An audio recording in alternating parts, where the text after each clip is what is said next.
तो आतंक का दूसरा नाम बाबू भाई नहीं बल्कि आज की ये मूवी होने वाली है। मूवी बहुत ही डरावनी है जो किसी की भी पेंट गीली और पीली कर सकती है और इसमें होने वाली मौतें इतनी भयानक है कि आप सोच भी नहीं सकते। तो कहानी की शुरुआत में हम देखते हैं आयरिस का बीएफ उसे बेहद खूबसूरत जगह स्काई व्यू रेस्टोरेंट लेकर आया था जो एक बहुत ऊंचा टावर है। वैसे तो आयरिस को ऊंचाई से डर लगता है लेकिन अपने बीएफ की खुशी के लिए वो गई थी। उसका बीएफ उसे रिंग पहनाता है और उस जगह बहुत सारे लोग मौजूद थे और सभी मजे ले रहे थे। सभी लोग डांस फ्लोर पर जमकर नाच रहे थे। तभी ग्लास टूट जाता है और सभी लोग नीचे गिर जाते हैं। पूरी बिल्डिंग टूटने लगती है। एक एक करके सभी बुरी मौत मरते हैं और आखिर में आयरिस भी नीचे गिर जाती है और बहुत भयानक मौत मारी जाती है। फिर हमें पता चलता है कि ये सब जो भी हुआ वो एक सपना था जो स्टेफनी नाम की लड़की देख रही थी और यही सपना वो कई बार देख चुकी है।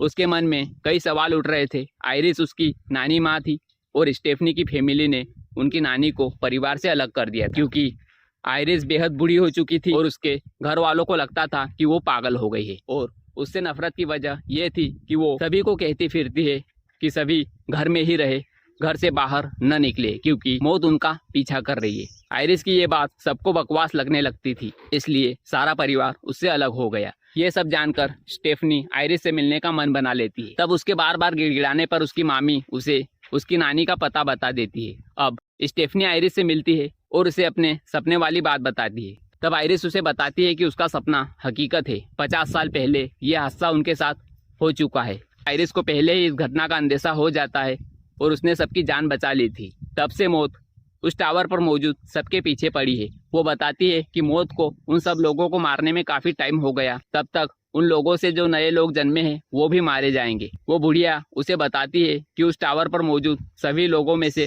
सिर्फ 2 ही लोग अब तक बच पाए हैं। एक तो वो खुद है और एक उसका दोस्त जेबी है। आयरिस ने अपने घर को बहुत सुरक्षित बनाया था और वो अब तक बची हुई थी। उसने बहुत साल तक अपनी मौत को टाल दिया था। स्टेफनी को उसकी बात बकवास लगती है, तभी वो उसे एक बुक देते हुए कहती है कि उसने बहुत रिसर्च की है और उस बुक में बहुत से कारण हैं जिनसे उनकी मौत बिजली, हवा, पानी, डस्टबिन किसी भी रूप में आ सकती है। उस हवा का रुख देखकर आयरिस को पता चल जाता है कि उसकी मौत करीब आ गई है। वो स्टेफनी को यकीन दिलाने के लिए अपने मेजरमेंट के हिसाब से 2 कदम पीछे लेती है। फिर हवा चलती है और आग बुझने वाली गैस से एक सरिया उड़ता हुआ सीधा उसके मुंह में घुस जाता है और वो मर जाती है। ये देख स्टेफनी डर जाती है। अब उसे यकीन हो जाता है कि बुढ़िया सच बोल रही है। फिर कुछ दिन बाद स्टेफनी की माँ बहुत दिनों बाद घर वापस लौटती है। तब उसके लिए पार्टी अरेंज की जाती है। सभी एंजॉय कर रहे थे। इधर स्टेफनी उस बुक को समझने की कोशिश करती है। उसे एक क्लू मिलता है। कोई कांच का टुकड़ा उसके पास आकर गिरता है। इधर पार्टी में एक कांच की बोतल टूट जाती है और बर्फ में गिर जाती है और वो बर्फ ग्लास में सर्व कर दी जाती है। वहीं पर बॉबी जंपिंग झूले में उछल रहा था, तभी वो गिरता है। फिर उसे देखने में झूले से ग्लास को धक्का लगता है और उससे कांच का टुकड़ा जमीन पर गिरता है। दूसरी तरफ एक फावड़े के गिरने से घास काटने वाली मशीन का स्विच ऑन हो जाता है और जब हावर्ड अनजाने में कांच के टुकड़े पर पाँव रखता है तब वो नीचे गिर जाता है। उसी वक्त वो मशीन उसके ऊपर गिरती है और वो बहुत भयानक मौत मारा जाता है। इसके बाद स्टेफनी सभी को बताती है कि हमें सावधान रहना होगा, मौत हमारा पीछा कर रही है। स्टेफनी उन सबको बताती है कि 50 साल पहले स्काई व्यू टावर पर आयरिस की वजह से जिन लोगों ने मौत को चकमा दिया था, उसके बाद से ही मौत को उन सब तक पहुंचने में काफी टाइम लग गया। तब तक उन लोगों से दूसरे लोग पैदा हो गए जिन्हें पैदा होना ही नहीं था, इसलिए मौत उन सबको भी आएगी। फिर स्टेफनी बताती है कि अगला नंबर एरविक का है, लेकिन कोई उसकी बात पर विश्वास नहीं करता। उसके बाद से ही स्टेफनी एरविक पर नजर रखना शुरू कर देती है। उसे मजाक लग रहा था। वो स्टेफनी से कहता है उसे कुछ नहीं होगा और बिंदास रहता है। फिर जूलिया भी वही पास में जॉगिंग कर रही थी। वो भी स्टेफनी की बातों को बकवास बताकर चली जाती है। थोड़ी दूर जाकर वो एक डस्टबिन में गिर जाती है। उस डस्टबिन को एक ट्रक उठा लेता है। फिर सभी उस ट्रक का पीछा करते हैं। स्टेफनी उस ट्रक के ऊपर चढ़ जाती है और उसे ऊपर खींचती है। तभी एरविक ट्रक के सामने जाकर उसे रुकवाता है। ट्रक के रुकते ही ट्रक का ढक्कन बंद होने लगता है और जूलिया दबकर मर जाती है। नंबर तो एरविक का था, फिर जूलिया क्यों मर गई? फिर हमें पता चलता है कि एरविक उस परिवार का वारिस नहीं है। फिर सबको यकीन हो जाता है कि वो सब मरने वाले हैं। फिर स्टेफनी जेबी से मिलती है। जेबी आयरिस का दोस्त था और उस टावर पर वो भी मौजूद था। जेबी उन्हें बताता है कि मौत से कोई नहीं भाग सकता, इसलिए अपनी लाइफ खुलकर जियो। फिर वो उन्हें 2 तरीके बताता है जिससे मौत से बचा जा सकता था। वो उनसे कहता है कि अगर तुम अपनी जगह किसी दूसरे को मार दो तो बदले में उसकी बची कुची जिंदगी तुम्हें मिल सकती है। दूसरा तरीका, अगर तुम मरकर जिंदा हो गए तो भी मौत को हरा सकते हो, लेकिन इसमें बहुत बड़ा रिस्क है।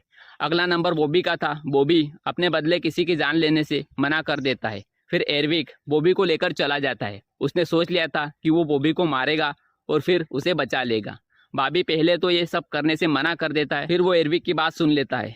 बॉबी को पीनट से एलर्जी थी, अगर वो गलती से पीनट खा लेता तो उसकी जान भी जा सकती है। एरविक उसे पीनट खाने को बोलता है और हॉस्पिटल के एमआरआई रूम में छोड़कर दरवाजा लगाता है। तब दरवाजे के लगते ही एमआरआई मशीन का स्विच ऑन हो जाता है। फिर एरविक व्हील चेयर ले आता है। बॉबी की हालत खराब होने लगती है, उसका मुंह सूज जाता है। एरविक के पास उसकी दवाई थी, लेकिन वो उसे नहीं देता। इधर एमआरआई मशीन में लगे मैग्नेट लोहा अपनी ओर खींचने लगते हैं।